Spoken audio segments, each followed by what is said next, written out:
जय हिंद, जय जोहार साथियों। मैं नुतेश कुमार साहू एक बार पुनः आप सभी का हमारे चैनल स्टडी ट्यून में हार्दिक स्वागत करता हूं। तो प्यारे साथियों, आज की वीडियो में हम देखने वाले हैं छत्तीसगढ़ पीडीएलएड परीक्षा सन 2000 का हल प्रश्न पत्र। और कौन से पोर्शन का? तो वो पोर्शन होगा शिक्षक अभिरुचि का। ठीक है, तो शिक्षक अभिरुचि के 15 क्वेश्चन इस वीडियो में देखते हैं साथियों, और 15 क्वेश्चन आपका दूसरे पार्ट के रूप में आएगा। ठीक है, चलिए तो शुरू करते हैं आज के धमाकेदार वीडियो।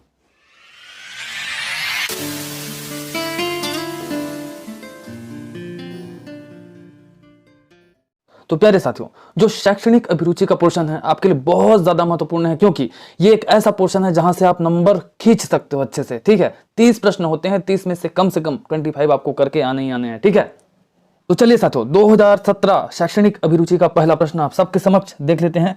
सबसे उत्तम शिक्षा का कार्यक्रम वह है जो इसके अनुसार हो। किसके अनुसार हो? छात्र की आवश्यकता के अनुसार, छात्र की क्षमता के अनुसार, छात्र की रुचि के अनुसार, या फिर ऑप्शन नंबर डी उपरयुक्त में से कोई नहीं। चलिए, क्या होगा आंसर आप बता सकते हैं। तो प्यारे साथियों, जो शिक्षा का कार्यक्रम है, शिक्षण की प्रक्रिया है, वो सबसे ज्यादा डिपेंडेंट होता है छात्र की रुचि पर, है ना।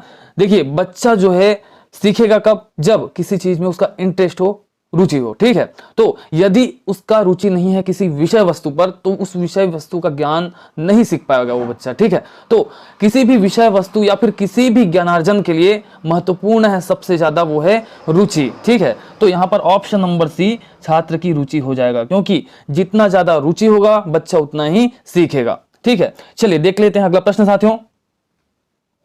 अगला प्रश्न है साथियों, इनमें से किसके द्वारा मूल्यांकन प्रदर्शित होता है आपको बताना है। ए को 200 में से 60 अंक मिले, बी को परीक्षा में प्रथम श्रेणी मिली, सी को गणित में 42% अंक मिले, या फिर उपर्युक्त सभी।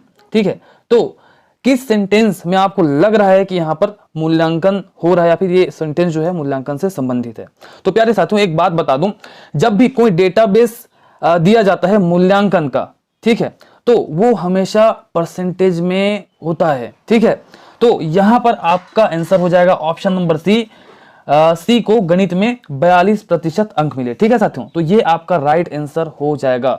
वैसे तो इस प्रश्न के सारे ऑप्शंस, जैसे कि option number A, option number B, option number C, तीनों को ही देखकर लगता है कि ये तीनों जो है मूल्यांकन को प्रदर्शित कर रहा है, परंतु ऐसा नहीं है साथियों। जो मूल्यांकन होता है ना, उसे हमेशा मूल्यांकन के रिजल्ट को प्रतिशत में दिया जाता है। ठीक है साथियों, इस कारण से आपका ऑप्शन नंबर सी सही हो जाएगा। चलिए देख लेते हैं अगला प्रश्न साथियों। अगला प्रश्न है साथियों, इस राज्य में रोजगार की खबर किसके द्वारा मिलती है? रोजगार नियोजन के द्वारा, संबंधित वेबसाइट के द्वारा, जिला स्तर पर अधिसूचना के द्वारा, या फिर उपर्युक्त सभी। तो ये बहुत ही आसान सा प्रश्न है, और इसका आंसर आप निश्चित ही जानते होंगे, क्योंकि रोजगार नियोजन के द्वारा भी रोजगार की खबर मिलती है, संबंधित वेबसाइट के द्वारा भी रोजगार की खबर मिलती है, जिला स्तर पर अधिसूचना के द्वारा भी रोजगार की खबर मिलती है। तो आपका आंसर हो जाएगा राइट आंसर, जो कि ऑप्शन नंबर डी। ठीक है, तो ऑप्शन नंबर डी उपयुक्त सभी आपका राइट आंसर हो जाएगा। चलिए देख लेते हैं अगला प्रश्न साथियों। अगला प्रश्न साथियों, आपकी कक्षा के एक छात्र को कक्षा में नाखून चबाने की आदत है। जैसे कि बहुत लोगों को आपने देखा होगा, ठीक है, बचपन में आपके दोस्त लोग ही चबाते होंगे नाखून, शायद आप भी चबाते रहे होंगे, हो सकता है, इट बी पॉसिबल। आप उसकी आदत सुधारने के लिए क्या करेंगे भैया? ठीक है, ऑप्शन ए, आप नजरअंदाज करेंगे यह सोचकर कि यह कोई खतरनाक बीमारी नहीं है। ऑप्शन नंबर बी है, उसके व्यवहार को बदलने का प्रयास करेंगे, या ऑप्शन नंबर सी, उसे कक्षा में अपमानित करेंगे, या फिर उसके माता पिता से शिकायत करेंगे। तो भैया देखिए, यहां पर नजरअंदाज करेंगे, ये कोई सही बात नहीं हुआ, क्योंकि भैया बच्चा नाखून चबा रहा है ना, तो वो गंदी आदत है, क्योंकि नाखून में मैल होता है। ठीक है, एकदम ज्यादा हार्मफुल नहीं है, बट वो गंदी आदत है, बुरी आदत है ना, और थोड़ा बहुत शरीर को नुकसान होता है। ठीक है, इसलिए नजरअंदाज तो नहीं करेंगे। ठीक है, चलिए, उसके व्यवहार को बदलने का प्रयास करेंगे, ये हो सकता है सही आंसर, है ना। अगला देख लेते हैं, उसे कक्षा में अपमानित करेंगे। तो भैया अपमानित करेंगे, तो ये एक शिक्षक के लिए गलत ही स्वभाव है, शिक्षक का गलत स्वभाव है बच्चों को अपमानित करना। यदि आप शिक्षक बनने वाले हैं तो ये गांठ बांध लीजिए, बच्चों को कभी भी अपमानित नहीं करना है। ऐसा कुछ भी वाक्य, ऐसा कुछ भी शब्द नहीं बोलना है जिससे वो बच्चा जो है अपमानित महसूस करे। ठीक है, तो ये भी आपका ऑप्शन जो है गलत होगा, मतलब सही आंसर नहीं होगा।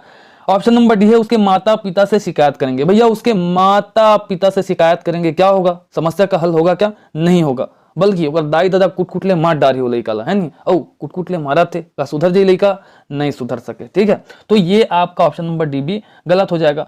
तो बचा कौन, ऑप्शन नंबर बी, ठीक है, उसके व्यवहार को बदलने का प्रयास करेंगे। यदि प्रयास करेंगे तो प्रयास कभी जाया नहीं जाता मेरे दोस्तों, एक शिक्षक का, है ना, निश्चित ही बच्चे में बदलाव होगा, ठीक है, भले लेट से होगा लेकिन बदलाव होगा, है ना। तो प्रयास करना नहीं छोड़ना है, प्रयास ही तो एक सबसे बड़ा शस्त्र है शिक्षक के लिए, है ना। यदि आप प्रयास करना छोड़ देते हैं, एक शिक्षक हैं, प्रयास करना छोड़ देंगे तो फिर बच्चे में बदलाव कैसे आएगा, अच्छा बदलाव कैसे आएगा, अच्छा परिवर्तन कैसे आएगा, है ना, सीखेगा कैसे बच्चा। चलिए देख लेते हैं अगला प्रश्न साथियों। अगला प्रश्न है साथियों, समावेशी शिक्षा संस्थाएं वह संस्था है जहां सामान्य बच्चे शिक्षित होते हैं, निःशक्त बच्चे शिक्षित होते हैं, सामान्य एवं निःशक्त बच्चे शिक्षित होते हैं, या फिर प्रौढ़ सामान्य एवं निःशक्त बच्चे शिक्षित होते हैं। तो प्यारे साथियों, सिर्फ सामान्य बच्चे शिक्षित नहीं होते, है ना, समावेशी शिक्षण संस्थाओं में सिर्फ निःशक्त जो बच्चे हैं वो शिक्षित नहीं होते, ना ही सामान्य और निःशक्त बच्चे बस शिक्षित होते हैं समावेशी शिक्षा संस्थाओं में, बल्कि समावेशी शिक्षा संस्था वह संस्था है जहां पर प्रौढ़ हो, सामान्य बच्चे हो, निःशक्त बच्चे हो, पिछड़े हुए बच्चे हो, ये सबके सबको एक ही जगह पर एक साथ शिक्षित किया जाता है, ठीक है। तो वही क्या समावेशी शिक्षा कहलाता है, ठीक है। और ऐसी संस्थाएं जो इस प्रकार की शिक्षा देती है ना, वो समावेशी शिक्षा संस्थाएं कहलाती है, ठीक है। तो आपका राइट आंसर हो जाएगा साथियों ऑप्शन नंबर डी, प्रौढ़ सामान्य एवं निःशक्त बच्चे शिक्षित होते हैं, ये आपका राइट आंसर हो जाएगा, ठीक है। चलिए देख लेते हैं अगला प्रश्न साथियों। अगला प्रश्न है, सृजनात्मकता की पहचान होती है चित्रकला से, संगीत से, नवीन परिणाम से, या फिर पुराने व्यवहार से। तो भैया चित्रकला से सृजनात्मकता की पहचान नहीं होती, संगीत से भी नहीं होगी आपकी सृजनात्मकता की पहचान, पुराने व्यवहार से भी नहीं होगा, ठीक है। तो आपका राइट आंसर हो जाएगा ऑप्शन नंबर सी, नवीन परिणाम से, ठीक है, क्योंकि नवाचार यदि है तो वहां पर सृजनात्मकता जरूर है, ठीक है। तो नवाचार और सृजनात्मकता जो है एक दूसरे के पूरक है, ठीक है। चलिए देख लेते हैं अगला प्रश्न साथियों। अगला प्रश्न है, प्रतिभाशाली बच्चों के शिक्षण में कौन सी गतिविधि कम करनी चाहिए, पढ़ना, लिखना, अभ्यास, या फिर तार्किक, क्या होगा राइट आंसर बताइए। तो प्यारे साथियों, जो पढ़ना गतिविधि है ये तो कम नहीं किया जा सकता, ठीक है, लिखना भी हम कर नहीं सकते, है ना। अब देखिए, अभ्यास को किया जा सकता है, क्यों, क्योंकि यदि बच्चों को अभ्यास न देकर जो तार्किक चिंतन है उस क्षेत्र में बच्चों को आगे बढ़ाएं, यदि वह बच्चा प्रतिभाशाली बच्चा है तो, ठीक है, तो वो सबसे ज्यादा बेनिफिशियल होगा प्रतिभाशाली बच्चों के लिए, ठीक है, क्योंकि वो पहले से टैलेंटेड है, पहले से प्रतिभाशाली है, ठीक है, तो उसको अभ्यास की ज्यादा आवश्यकता नहीं है, तो इस गतिविधि को कम करनी है ना, बंद नहीं करना है, कम करना है, ठीक है। तो अभ्यास को हम कम कर सकते हैं, है ना, और तार्किक दिशा में और ज्यादा उसका ध्यान फोकस करवा सकते हैं, ठीक है। चलिए, तो ये आपका राइट आंसर हो जाएगा ऑप्शन नंबर सी, अभ्यास, ठीक है। तो प्रतिभाशाली बच्चों के शिक्षण में अभ्यास जो गतिविधि है उसको कम करनी चाहिए ताकि वो फोकस्ड हो सके तार्किक चिंतन में, ठीक है, जहां से उसका और ज्यादा तीव्र गति से विकास हो पाएगा, ठीक है। चलिए देख लेते हैं अगला प्रश्न। अगला प्रश्न है साथियों, अधिगम को प्रभावित करने वाले कारक आपको बताना है, परिपक्वता, अभिप्रेरणा, या फिर ए और बी दोनों, या फिर इनमें से कोई नहीं। तो ये बहुत ही आसान सा क्वेश्चन है साथियों आपके लिए। तो अधिगम को प्रभावित करने वाले कारक है परिपक्वता और अभिप्रेरणा, दोनों ही जो कारक है ना, वो प्रभावित करते हैं अधिगम को, परिपक्वता और अभिप्रेरणा। तो आपका राइट आंसर हो जाएगा ऑप्शन नंबर सी, ए और बी दोनों, ठीक है। क्या हो जाएगा, ऑप्शन नंबर सी, ए और बी दोनों राइट आंसर आपका हो जाएगा। देख लेते हैं अगला प्रश्न। अगला प्रश्न है साथियों, प्रसारण सामग्री का उपयोग ध्यान केंद्रण और सीखना बढ़ाती है, लेक्चर के बोझ को कम करती है, धारण क्षमता बढ़ाती है, या फिर उपर्युक्त सभी सही है, ठीक है। तो जो प्रसारण सामग्री है वो ध्यान केंद्रण और सीखने की जो प्रक्रिया है उसको बढ़ाती है, तेज करती है, ठीक है। तो ये सही है आपका। लेक्चर के बोझ को कम करती है, तो निश्चित ही जो प्रसारण सामग्री है वो लेक्चर के बोझ को कम करती है, ठीक है। जैसे कि कोई टीवी में आप किसी चीज को देख रहे हैं, या फिर कोई ये हो गया डाटा शीट जिसको हमको प्रोजेक्टर के माध्यम से दिखाया जा रहा है, एक एक चीज पर्टिकुलर डिफाइन किया जा रहा है, तो वो जो लेक्चर है हमारे लिए बोझिल नहीं होगा बल्कि इंटरेस्टिंग होगा, मतलब बच्चों के लिए इंटरेस्टिंग बनता है जो प्रसारण सामग्री है, ठीक है। तो इस कारण से लेक्चर के बोझ को कम करती है, ये सेंटेंस आपका सही है। धारण क्षमता बढ़ाती है। तो निश्चित ही जब प्रसारण सामग्री का उपयोग करके बच्चों को ज्ञान दिया जाता है, ज्ञानार्जन कराया जाता है, तो निश्चित ही उनका ग्रैब करने की क्षमता बहुत ज़्यादा बढ़ जाता है। मतलब तेजी से वो ग्रैब करते हैं, किसी भी चीज़ को पकड़ते हैं, है ना, माइंड पे बिठाते हैं, मतलब उनका धारण क्षमता बढ़ जाता है। तो ये भी राइट है ये सेंटेंस जो है। तो आपका आंसर हो जाएगा उपर्युक्त सभी, ऑप्शन नंबर डी, क्योंकि उपर्युक्त सभी मतलब ए बी सी तीनों सही है। ठीक है, चलिए देख लेते हैं अगला प्रश्न। अगला प्रश्न साथियों, यदि एक छात्र कापी जांचने में पक्षपात का आरोप आप पर लगाता है तब आप उससे कैसे निपटेंगे। कोई कहा थे गुरु जीते तो कल एकदम सही देता, मोल एकदम गलत कर देता, है ना, एकदम अन्याय कर था, मोर बहुत अन्याय होते, अगर इसने कही थी तो क्या कर होगा। आप उसके आरोपों का खंडन करेंगे, उसे दंड देंगे, उसकी स्थिति स्पष्ट करने का प्रयास करेंगे, या फिर उसकी उत्तर पुस्तिका व कुछ अन्य बच्चों की जो उत्तर पुस्तिका है उसे दिखाएंगे। ठीक है, तो यहाँ पर फुल सेंटेंस नहीं लिखा गया है आपको गुमराह करने के लिए। ठीक है, तो गुमराह नहीं होना है भैया आपको। ठीक है, चलिए, तो उसके आरोपों का खंडन करेंगे, तो उतना बड़ा भी नहीं हुआ है बच्चा कि उसके द्वारा जो लगाए गए आरोप है उसका खंडन करें। ठीक है, और आरोपों का खंडन करना शोभा भी नहीं देता भैया, साबित करें अपने आप को, ये शोभा देता है एक शिक्षक को। ठीक है, उसे दंड देंगे, तो भैया क्या आप उस बच्चे को दंड देंगे जिसने आप पर उंगली उठाया है ना भैया, दंड दे के आप और ज्यादा अपने आप को गलत साबित कर देंगे, तो दंड नहीं देंगे, है ना। और सी ऑप्शन है, उसकी स्थिति स्पष्ट करने का प्रयास करेंगे, तो भैया इस स्थिति स्पष्ट करने का प्रयास करेंगे, इसमें बहुत ज्यादा टाइम लग जाएगा, है ना। बच्चा समझेगा या नहीं समझेगा बात को, ये भी कंफर्म नहीं है। सो थोड़ा सा सही है, देखिए ऑप्शन नंबर सी थोड़ा सा सही है, ये भी हो सकता है, बट इससे बेस्ट आंसर आपको ऑप्शन नंबर डी में दिया गया है। तो ऑप्शन नंबर सी नहीं चुन करके आप ऑप्शन नंबर डी चुनेंगे। देखिए ऑप्शन नंबर सी भी लगभग सही है ना, लेकिन 80% सही मान के चलिए, लेकिन 100% सही है ऑप्शन नंबर डी। उसकी उत्तर पुस्तिका व कुछ अन्य बच्चों की उत्तर पुस्तिका उस बच्चे को दिखा देंगे, है ना, मतलब मिला के भैया ते तोर उत्तर पुस्तिका देख और ए दे लड़का जो सही दे हो ओकर उत्तर पुस्तिका देख, है ना। आपको कुछ कहना नहीं पड़ेगा, कुछ बोलना नहीं पड़ेगा, कुछ समझाना नहीं पड़ेगा, बच्चा देखेगा समझ जाएगा खुद ब खुद, हाँ मैंने ये मिस्टेक किया है। ठीक है, तो राइट आंसर हो जाएगा भैया आपका ऑप्शन नंबर डी, उसकी उत्तर पुस्तिका व कुछ अन्य उसे दिखाएंगे।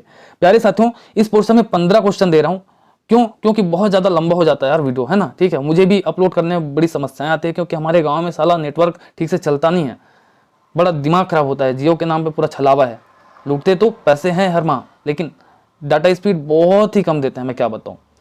तो इस कारण से लंबा वीडियो मैं दे नहीं पाऊंगा, और दूंगा तो दूसरे गांव जाना पड़ता है मेरे को अपलोड करने के लिए। ठीक है, तो 15 क्वेश्चन यहाँ डाल रहा हूँ, 15 क्वेश्चन सेकंड पार्ट में आ जाएगा। ठीक है, आपको मजा आएगा, ये 15 क्वेश्चन ऐसे डील करूंगा कि इस 15 क्वेश्चन में ही आप सीख जाएंगे कि कैसे हल करना है शिक्षक अभिरुचि के प्रश्नों को। ठीक है, चलिए देख लेते हैं अगला प्रश्न। अगला प्रश्न है साथियों, ताराचंद कमेटी की सिफारिशें किस तथ्य पर थी। तो इसका राइट आंसर हो जाएगा ऑप्शन नंबर डी, सेकेंडरी शिक्षा पर। ठीक है, याद रखिएगा, जो ताराचंद कमेटी की सिफारिशें थी वह किस तथ्य पर थी भैया, सेकेंडरी शिक्षा पर थी। ठीक है, चलिए देख लेते हैं अगला प्रश्न। अगला प्रश्न है साथियों, राज्य के जीडीपी का 6% व्यय शिक्षा पर हो, यह सिफारिश की गई थी कहां पे। कोठारी कमीशन 1967 में की गई थी, राष्ट्रीय शिक्षा नीति 1968 में की गई थी, शिक्षा पर राष्ट्रीय नीति 1986 पर की गई थी, या फिर एनपी की रिव्यू कमेटी 1986 द्वारा की गई थी। ठीक है, तो राइट आंसर हो जाएगा प्यारे साथियों, शिक्षा पर राष्ट्रीय नीति 1986, मतलब शिक्षा नीति 1986 के अंतर्गत ही ये बात स्पष्ट किया गया था, या फिर कहा गया था राज्य के जीडीपी का 6% व्यय जो है वो शिक्षा पर होना चाहिए। ठीक है, तो शिक्षा नीति 1986 के द्वारा ये बात कही गई थी। ठीक है, तो राइट आंसर आपका ऑप्शन नंबर सी हो जाएगा। चलिए देख लेते हैं अगला प्रश्न साथियों। अगला प्रश्न साथियों, एनसीईआरटी द्वारा नवीनतम राष्ट्रीय पाठ्यक्रम रूपरेखा अस्तित्व में आया था, कब आया था बताना है, 2000 में, 2004 में, 2005 में, या फिर 2006 में। तो प्यारे साथियों, एनसीईआरटी द्वारा नवीनतम राष्ट्रीय पाठ्यक्रम रूपरेखा अस्तित्व में आया था सन 2005 में। तो ऑप्शन नंबर सी आपका राइट आंसर हो जाएगा। ठीक है, चलिए देख लेते हैं अगला प्रश्न साथियों। अगला प्रश्न साथियों, एक छात्र कक्षा के पीछे में बैठता है और ब्लैक बोर्ड को साफ देख नहीं पाता। ठीक है, इसलिए वह उठकर ब्लैक बोर्ड पर लिखा हुआ देखता है और बैठ जाता है। इससे आप क्या निष्कर्ष निकालेंगे। ऑप्शन नंबर ए, छात्र की दृष्टि शक्ति कमजोर है। Option number B, black board प्रकाश के प्रभाव से चमकता होगा। ऑप्शन नंबर सी, छात्र की आंखों में कोई दोष है। या फिर ऑप्शन नंबर डी, छात्र शैतानी वश ऐसा करता है। तो क्या समझेंगे आप। ठीक है, तो यहाँ पर राइट आंसर हो जाएगा साथियों, देखिए सी भी आपका लगभग राइट आंसर है, बट इससे बेस्ट आंसर है आपका ऑप्शन नंबर ए पर। देख लेते हैं कहां पर है, ये देखिए ऑप्शन नंबर ए, छात्र की दृष्टि शक्ति कमजोर है, ये आपका राइट आंसर हो जाएगा। ठीक है, क्योंकि दृष्टि शक्ति कमजोर है तभी वह बालक जो है बार बार उठ करके वो लिखा हुआ देखता है। ठीक है, चलिए देख लेते हैं अगला और इस वीडियो का लास्ट प्रश्न, 2017 शिक्षक अभिरुचि पोर्शन का 15वां प्रश्न साथियों। ठीक है, प्रश्न है, आपकी शाला का एक शिक्षक छात्रों का शोषण करता है, जो कि बहुत बड़ी बात है, बहुत बड़ा अपराध है ना। इस स्थिति में आप क्या करेंगे, एक शिक्षक के नाते आप क्या करेंगे। ठीक है, उसके मामले में हस्तक्षेप नहीं करेंगे, मामले की रिपोर्ट प्रिंसिपल को देंगे, शिक्षक को कहेंगे कृपया ऐसी हरकत बंद कर दे, या फिर ऑप्शन नंबर डी, शिक्षक के विरुद्ध सत्याग्रह पर बैठ जाएंगे। तो भैया शिक्षक के विरुद्ध सत्याग्रह पर बैठने की आवश्यकता नहीं है। ठीक है, शिक्षक को कहेंगे कृपया ऐसी हरकत बंद कर देंगे। जब आप पर्टिकुलर उस शिक्षक को ऐसा कहेंगे, देखिए ये भी लगभग सही है, बट इससे क्या होगा, आप दोनों के बीच में दुश्मनी बढ़ेगी, हो सकता है वो जान से मारने का प्रयास भी कर दे, ऐसा होता है ना। तो अपने संबंध को काहे बिगाड़े, है ना, उससे भी बेटर रास्ता है। उसके मामले में हस्तक्षेप नहीं करेंगे। तो भैया एक शिक्षक होते हुए आप देख रहे हैं आपके साथी शिक्षक बच्चों का शोषण कर रहे हैं और आप आवाज नहीं उठाएंगे, कोई हस्तक्षेप नहीं करेंगे, तो डूब जाइए चुल्लू भर पानी में और मर जाइए, है ना। तो ये भी आपका गलत ऑप्शन है। तो राइट आंसर हो जाएगा मामले की रिपोर्ट प्रिंसिपल को देंगे। ठीक है, क्योंकि आप स्कूल का हेड प्राचार्य होंगे ना, प्रिंसिपल होंगे, तो उस मैटर को आप जरूर बताएंगे प्रिंसिपल को। ठीक है, रिपोर्ट सौंपेंगे उस मामले की कि ऐसा ऐसा हो रहा है, आप इस पर कोई एक्शन लीजिए। ठीक है, तो ये सबसे बेटर रास्ता होगा। ठीक है साथियों, तो राइट आंसर क्या हो जाएगा आपका ऑप्शन नंबर बी, मामले की रिपोर्ट प्रिंसिपल को देंगे। ठीक है, तो प्यारे साथियों ये रहे आपके 15 क्वेश्चन। ठीक है, 2017 शैक्षिक अभिरुचि पोर्शन से। आपको कैसे लगे ये प्रश्न, मैंने डील कैसे किया, आपको समझ में आया, मजा आया या नहीं आया, ये सब आप कमेंट बॉक्स में लिख के बता सकते हैं। यदि वीडियो अच्छा लगा हो तो जरूर हमारे वीडियो को लाइक कीजिएगा।